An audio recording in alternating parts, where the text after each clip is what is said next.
So you want to be a player, but your wheels ain't flying.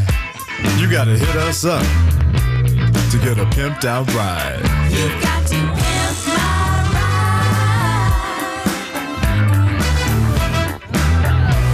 ride. Damn right. You've got to pimp my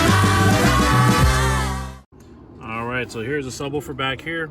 Set at a little bit of an angle, just to allow everything to fit a little bit more easily and snugly. There we go, that's a little bit straighter. But what I actually had to do is I had to put these feet in. They are actually from the dollar store as well. They were tin containers. I was able to take the tops off, put them upside down, and put washers and nuts to actually secure them in place. But they worked at a pretty good lift to actually keep this subwoofer level. The subwoofer is actually, part of it is sitting on top of a heat vent for the back seat.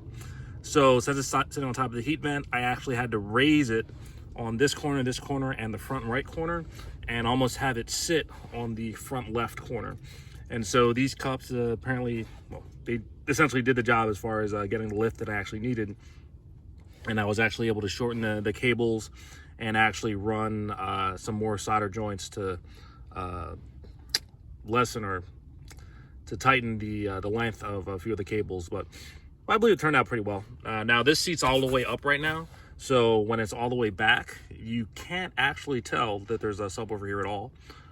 So it's nice because I like the fact that this sits far enough back from the seat itself that you actually do get still a little bit legroom up past the floor mat.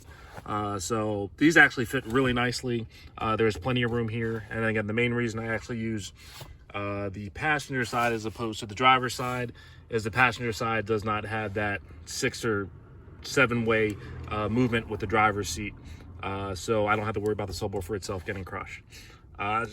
So this project was one that probably took me about 2 days, but was definitely happy that I did the Accord first because this project definitely had its own challenges. But everything's in and it sounds great. So we'll hear that in a moment. Pimp my ride.